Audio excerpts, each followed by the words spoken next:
Good morning. How you guys doing today? Let me take these glasses off so I can get a better look at you. Welcome to the Road Book Club. This here is a mobile book club where I talk about my insights on books, on the books that I'm reading. The one that I'm going through right now is called Super Communicators. And it's been a fantastic read overall, and we are wrapping it up. Today's the day. Today is the day that we say thank you to Charles Duhigg for putting such a collection of stories and insights together for us. Today the subject it turned right at the end of the story. Charles Duhigg brings up a Harvard study that they did in the 50s. If we want to hear the full story, you can purchase the book. I have it available in the description, and in the Instagram, and in the Patreon, and in all the things. So it was a very interesting study. When I first heard this part, I was caught off guard, because these are things that historically happen, and you wouldn't know. I would have never known about this had I not read this book.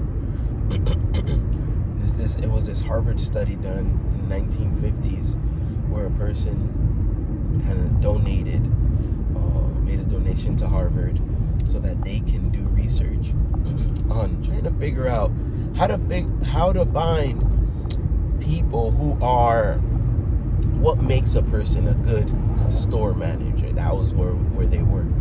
Store managers were the ones that were making sure that the stores were operating, and if you were an investor or an owner, you wanted to make sure that your managers are working diligently. And then it begged the question, like, what makes a good store manager? So they actually started sending out surveys through the mail and in-person interviews. And the people who did participate in that study actually was interviewed their whole life, their entire life.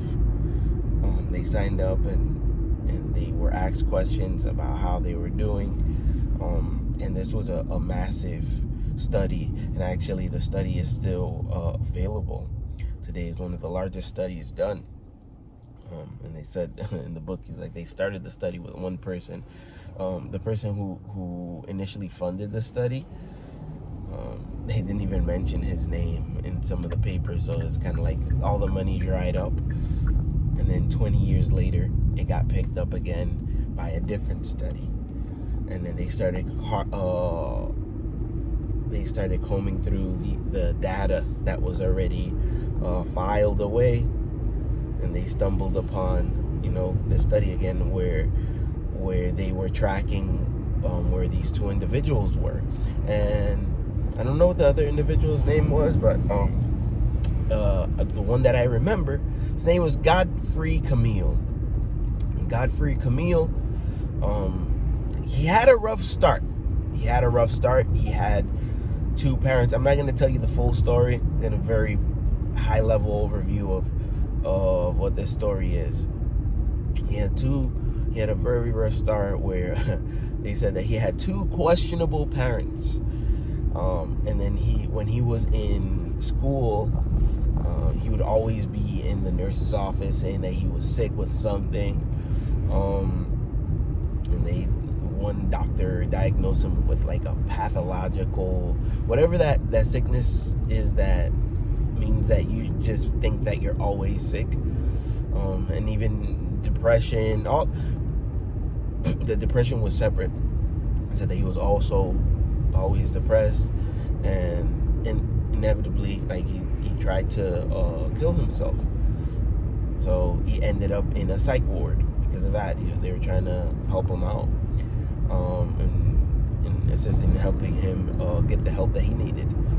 And at that point, there was not. By the time that the funding and the research dried up, it looked like he was not gonna make it into old age, and he was definitely not gonna be one of the good participants in the study. So, and it's either they expected him to either die at an early age or to die by his own hand. And then there was this other individual, and he actually was considered the opposite. Like, he came from a nice household and had everything there. Said that everything kind of like came easy to him. He went to law school, got married, served his time in the service as well, and things kind of like were just looking shiny and bright. Bought his house, and everything was, he started his own firm, and looked very successful. So I don't even feel like I should tell you this story. It was such a good story, but you know what, I'll leave the mystery to you guys.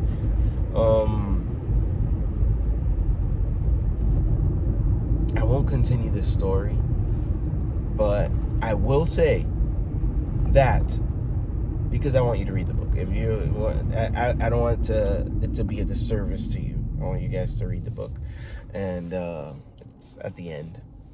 It's at the end. That's where you can find it. But I will say that the thing that shocked me out of all of this, we're taught this book is about super communicators and how to become effective at communicating with either loved ones, teammates, people who you disagree with, and just, it really becomes a thing about understanding who are we, what are we doing here, these questions, what's this all about. These are questions that are posed, but we don't say it out loud. We just try to figure this thing out. These are kind of like some subconscious questions. Like, what's this all about? You're meeting with a boss, or supervisor, and they're telling you about something. You don't know what's going on, and you're trying to figure out what's this all about. And once everybody understands what's this all about, then you can move forward. Same thing with a loved one. You sit down, it's like, hey, I need to talk to you. What's this all about? I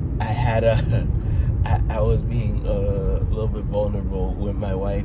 Well, I'm regularly being vulnerable with my wife, but I said something that I don't talk about too often, and then she says, "Oh, maybe you should put it on this thing here."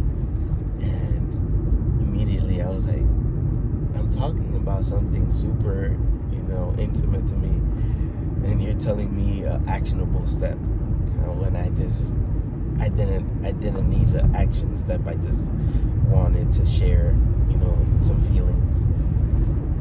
So she's like, whoops. she understood that it was different. It was not what I was intending to talk about. But yeah, this book made me aware that these things do happen, and we do them intuitively when we're talking. We have conversations, and we intuit what other people are trying to say, and we ask questions when we're interested. We might stay silent when we're not, or we might interrupt when we're interested because we want to find out more. And sometimes when we're quiet, that just might even be dismissive and be uninterested in the conversation.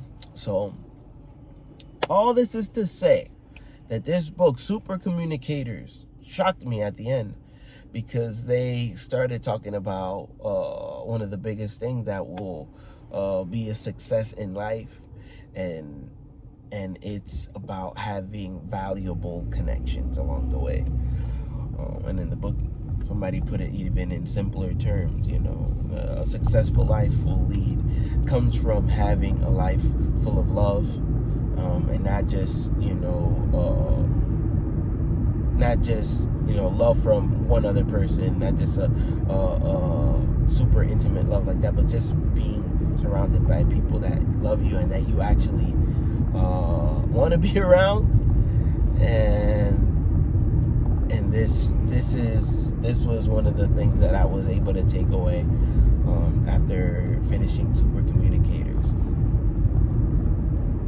You get yourself around a good group of people, and you look for those connections. You look for ways to help others. And you look for ways. You ask the questions. You sit down and talk. I had a great talk with catching up with a friend yesterday, and it was like I was hearing what he was saying, and it was nice to understand what was going on in the moment. And these things are kind of going on in the back of my head, and I'm trying to listen, and then again looping for understanding, in the case making sure that I'm understanding what he's saying, and proving that I'm understanding what he's saying. What can I say? It was a good book. It was a great find. All right. Now, what I'm going to do is I'm probably going to go over it again, in maybe 6 months, or maybe even next year. Once a year read, right? Super Communicators, to get brushed up on how to communicate effectively. It's a great skill set. You use it right away.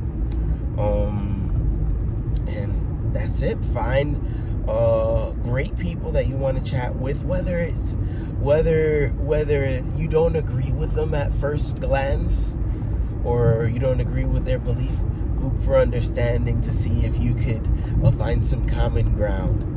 You might be pleasantly surprised. Let me know what you thought about the book. Let me know how it has changed what you're going through. I'm very interested. I'm curious in finding out more about what's going on in my community, the community I'm trying to build, the Road Book Club. And I'm glad that you're here. I'm glad that you're learning, just like me, my peers. All right. Until the next time, my friends. The next book that I'm going over is going to be, right now, physical book that I started, it was a key person of influence, and I've already started posting about it, so I'm gonna jump into that one. I have just decided right here, right now, at 8:42 in the morning, that I'm gonna jump into Road Book Club. Not Road Book Club, but Key Person of Influence. And we'll talk about that one. I'm excited to share the insights of that book with you. Again, just peer-to-peer. And get your copy so we could talk about it. Get your copy and we will discuss. All right, so you guys have a great day, and I'll see you on the next video. Bye.